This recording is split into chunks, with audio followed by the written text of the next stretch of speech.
Imagine a 9-year-old girl standing on a stage, competing against 14-year-old girls to become the next global K-pop star. Sounds crazy, right? Well, that's exactly what is happening in South Korea's latest audition show, Under 15. The show includes contestants as young as 8 years old, with the 5 youngest born 2016. And this is not a one-time thing. The K-pop industry has been debuting younger and younger idols, sparking major controversies. Experts argue the show exposes minors to potential exploitation and sexualization under the guise of entertainment. At the same time, actor Kim Soo-hyun, who has been accused of grooming the late actress Kim Soo-hyun when she was a minor, the timing of these two scandals worsened public concern about the apparently non-existent protection of underage performers in Under 15. Why is this happening? And what does it mean for the future of entertainment? Let's break it down. First, we should know why are idols getting younger. The first reason is money. Let's be honest, K-pop is a business. The younger the idol, the longer their career, and of course, the more money companies make. For example, New Jeans Hyun debuted at 14. If she stays active until 30, this 16 years of revenue. Here are some data that I want to show you. The global K-pop market is valued at $12 billion and expected to grow to $16 billion by 2025. In 2023, the K-pop industry achieved an estimated sales of around 1.24 trillion South Korean won overseas. This is the first time global sales have surpassed 1 trillion won. The big sector that year was performances sector, which contributed about 589 billion won, almost 48% of the total sales value that year, and all sectors saw growth compared to the previous year. Another example is New Jeans. This group has landed over 50 sponsorships in just 1 year, with member Minji reportedly earning $2 million per year from endorsements alone. The CEO of the Under 15 show said their goal is to create an underage Blackpink. It's very clear, Blackpink is definitely one of the most popular K-pop girl groups in the world now.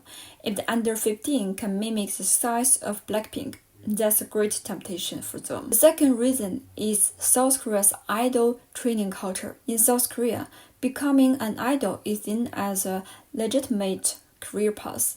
Many children start training at just 8 to 10 years old, spending over 10 hours a day practicing singing, dancing, and even idol behavior.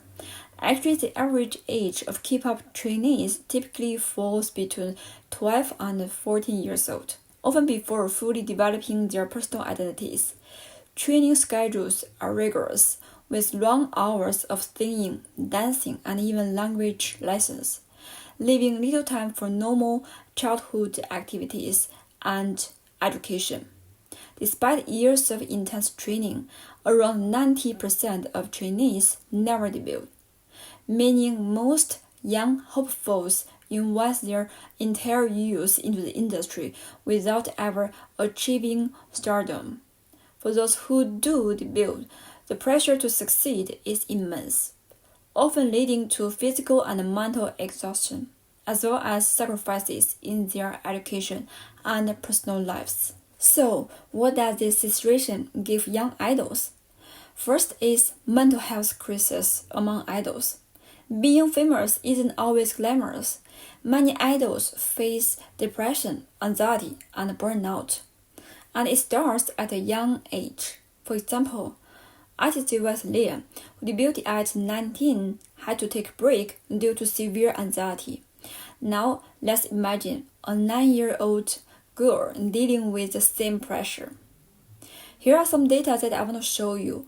A 2022 study by the Korean Psychological Association found that 42% of idols experience severe anxiety or depression, highlighting the intense mental strain faced by the young performers in the industry. Pressure to maintain a perfect image, combined with long working hours and constant public scrutiny, contributes to severe mental health challenges. South Korea has one of the highest suicide rates among young celebrities, reflecting the darker side of fame and the lack of adequate mental health support for idols. The second effect is these toxic beauty standards. K-pop companies control everything about their idols, including their weight. Did you know that some companies set a strict weight limit of 45 kilograms for female idols? Even teenager idols are forced to diet just to maintain their contracts. New Jeans members were reportedly weighing as little as 40 kilograms at debut. Former idols have spoken out about starvation diets just to stay in the industry. In the last part, I want to introduce the bigger problem. If you think long hours and intense pressure are bad, wait until you hear about the real dark side, exploitation. Many young idols are not just overworked. They are financially, emotionally, and physically controlled. Of course, the first part is overworking young idols. Imagine being 10 years old and working 14 to 16 hours a day with barely any breaks. That's the reality for many young K-pop idols. Many K-pop trainees practice from 8 a.m. to midnight, often surviving on just a few hours of sleep. And because these kids are under contracts, they can't even complain, or they risk being replaced. The second part is financial control. Did you know that most young idols don't control their own money? Their earnings go directly to entertainment companies or even their parents, while the idols themselves receive very little to no financial freedom. Actually, 80% of young idols never see their earnings until they turn 18. Some idols, like former Kara member Gohara, reveals that companies take up to 90% of their income. Imagine working for years, making millions, and still having to ask your parents for pocket money. This is crazy, right? But is this only happening in South Korea? Of course not. There's a lot of underage actors and actresses in the whole world. Let's say American. Actually, there's a Kogan law in the American ensures child actors have 50% of their earnings legally protected. But in South Korea's K-pop industry, no such law exists. So that means K-pop idols have zero guaranteed earnings. So, while companies make millions, young idols remain financially powerless. Third effect is psychological manipulation. Here is something even scarier. Companies don't just control idol schedules and money, they control their personalities too. And how companies manipulate young idols? First, forcing them to act a certain way, like cute, mature, or innocent way, controlling their social media, so the young idols don't have freedom to speak, is punish. If the idols fall in love or has relationship, they will get punishment for the dating, even as teenagers. These companies mold children into perfect, marketable products, stripping them of their own identity.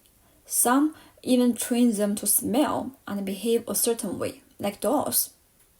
A former K-pop idol once revealed that trainees had to practice smiling in front of a mirror for hours to perfect their image. Imagine growing up being taught how to talk, how to smell, who to love, and who to be, all for the sake of profit-driven industry. Of course, this is not just a Korean thing. The whole world also has this situation. Japan has had underage idols for decades. Groups like AKB48 have 15-year-old members posing in bikinis for photo shoots. So, is there any solutions to protect the kids? Now, in different countries, they have already carried out some different policies to solve this problem. Japan has banned idols under 16 from appearing in adult media, and some K-pop companies provide therapy for young idols. China has also banned minors from being live streamers to prevent exploitation. So what do you think of these policies? Do you think this is useful? And if you found this video interesting, don't forget to like and subscribe.